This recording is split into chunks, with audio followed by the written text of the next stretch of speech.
already. I was going to open by saying, and now for something completely different, but I think my presentation will build up quite nicely further on the presentation of the previous speaker.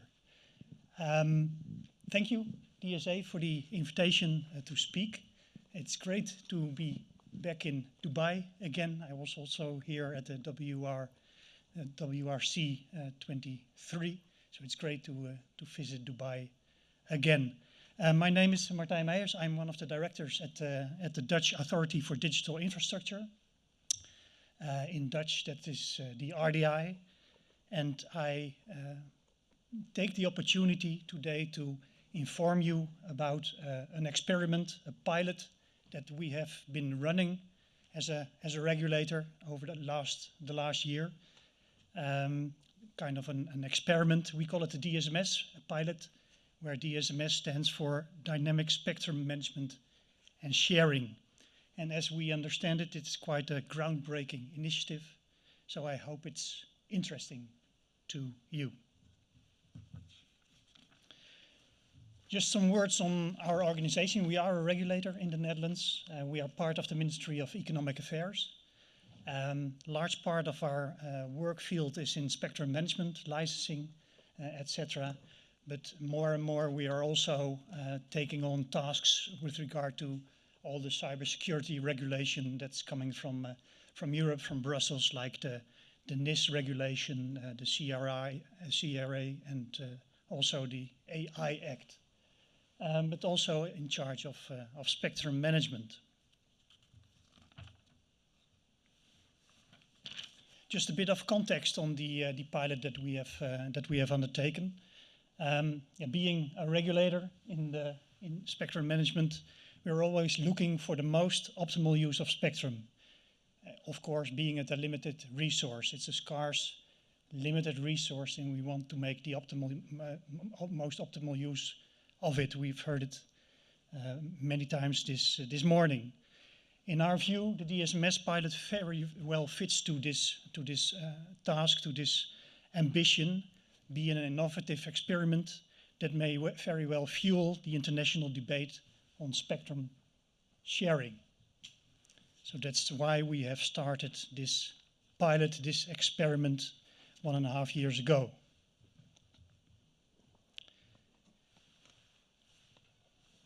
The goal of the DSMS pilot was to investigate in a real-world situation the possibility of having a 5G private network use case exist with FSS downlinks, with fixed satellite services downlinks. This by dynamically, real-time mitigating interference from the 5G network onto the FSS downlinks in an actual real-world scenario. On the map, that's the Netherlands, for those who are not familiar with our small country. The 5G use case was located in the port of Rotterdam, and the satellite operator had a ground station in the polder in the town called Biddinghuizen. Some explanation on the setup of the pilot. We have conducted the pilot or the experiment in the 3.8, 4.2 gigahertz band. We didn't do that for any very principal reason. We think and we believe that the whole concept of this DSMS pilot would also work in other bands. But this band has some nice characteristics for taking on this experiment. For one, the large coherence bandwidth, and second, the occurrence of ducting in this band, and that helped us very much doing this experiment.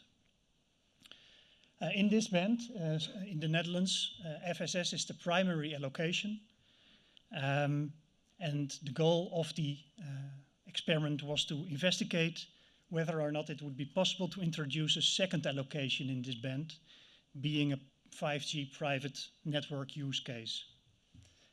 As I explained, the 5G use case was located in the port of Rotterdam.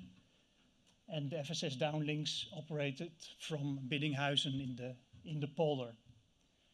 The experiment was a public-private cooperation. We started this as regulator, but we found other parties willing to cooperate, so the Port of Rotterdam, the satellite operator Speedcast, but also the equipment manufacturer Ericsson, and some others like a trade association, the BTG. So we took on this experiment all together. The period in which we did our measurements was in December 24 up to and including September this year. So we are actually at this moment really finalizing this pilot, this experiment, and drafting the report. So you're the first to be shared the results with.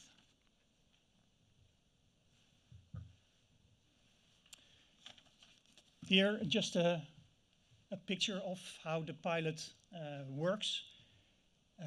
In the right of the picture, you see the 5G private network use case in the Port of Rotterdam, using one base station and two modems, one on a vessel. It's a port, so that makes good sense, and one fixed on a tower. 125 kilometers to the southwest, or to the northeast, we have Biddinghuizen, the FSS ground station of Speedcast. And there we have installed a receiver that measures the possible interference from the 5G network. And that interference may very well be the result of ducting, the atmospheric anomaly that carries signals over a much larger than usual distance with minimal power loss. So the receiver is in the picture on the right in Biddinghuizen. Beforehand, we have decided together with the Port of Rotterdam and Speedcast, the satellite operator, on a threshold with regard to the amount of power that may be received from the 5G network onto the FSS downlinks.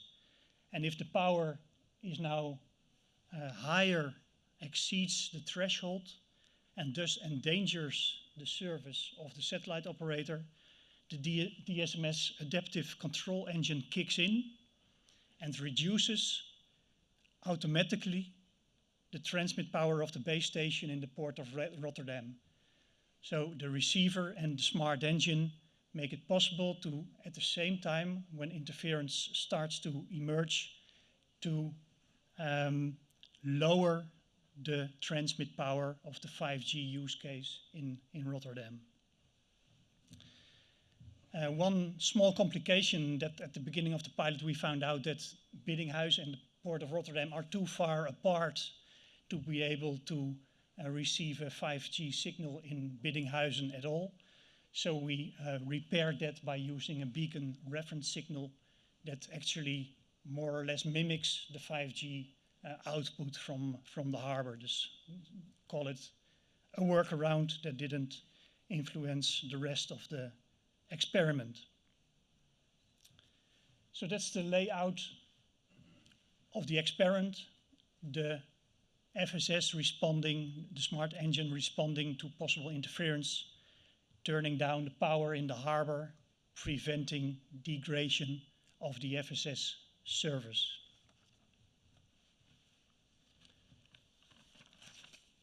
On the left of this picture, you see our real-time dashboard that we used during the pilot. You see the yellow, just below the middle, you see the yellow line. The yellow line is, or the red dotted line is the threshold, which was set at 150 dBm per megahertz. And there you see the yellow line. And the yellow line is the interference measured at Biddinghuizen. So, and where you see it exceed the threshold, you see in the top of the picture the response of the power output in the harbor of Rotterdam.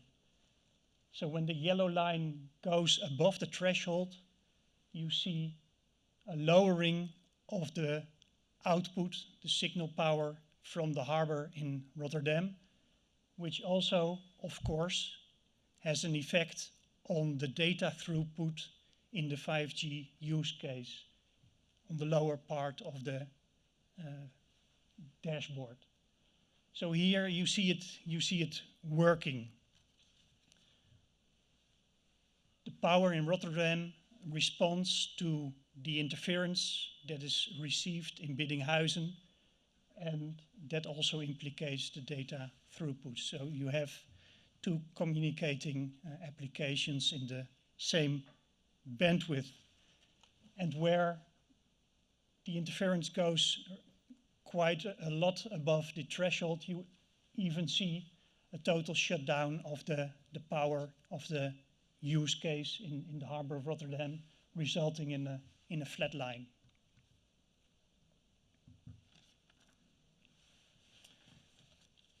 Just another way to present the same outcome.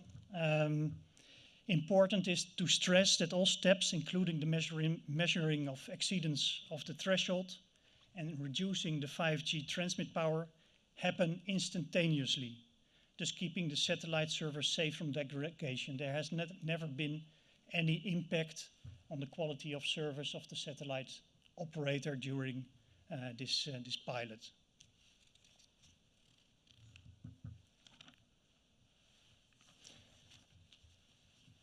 So as I explained, we have been measuring data in the period of December 24 up to and including this September. On average, the protection threshold has not been exceeded in 96.56% of the time, meaning that in 3.44% of the time the power received was higher than the threshold, and during that time the 5G transmit power had to be reduced in the harbor of Rotterdam. For instance, you can also see that in February 25, in the middle, there was no ducting at all, so there was never any necessity to lower the power output of the 5G use case. Midwinter, so that explains the absence of any ducting and thus of any interference. On average, in the lower part of the figure, you can see that on average 101 times per month the engine had to intervene. So in 101 times there was too much interference. The interference exceeded the threshold signaled by the receiver in Biddinghuizen, resulting in the smart engine lowering the power output in the harbor and preventing any interference with the fixed satellite service. So the satellite service has never been degraded. That's not, of course, the same on the side of the Rotterdam, on the 5G use case. Reducing the 5G transmit power to prevent any interference on the satellite service implies a negative impact on the data throughput in the 5G network, anywhere between a reduction and a full stop. And of course, the extent to which that is acceptable to the 5G use case really depends on the nature of that 5G use case. If the 5G use case implies any critical information, then you need to really optimize the threshold in order to also address the concerns of the use case. So optimize the interests between both users in the same spectrum. So in case of critical communication in the use case, you could choose a higher threshold, meaning less exceedance of the threshold and thus less interventions of the smart engine, implying less downturn in the throughput of the use case.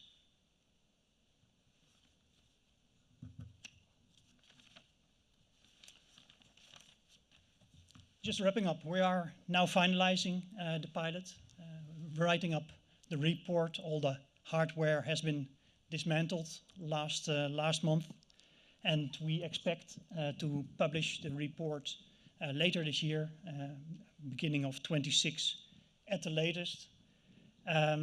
I expect we will be publishing it also on our website by that time. But from our perspective, we think and we feel that it's safe to say that based on this first experiment, the DSMS concept does work. It needs further investigating. It needs further work. But in principle, the concept really seems to work. And results show that real-time adaptive coordination between spectrum users can lead to more efficient use of shared spectrum and shared frequency. And we really hope that our initiative inspires others to take this a step further. If so, we would be very happy to help. Thank you for your attention. And if you need to know more about the technical issues, you are very welcome to contact also my colleague Erik Steenberg. Thank you.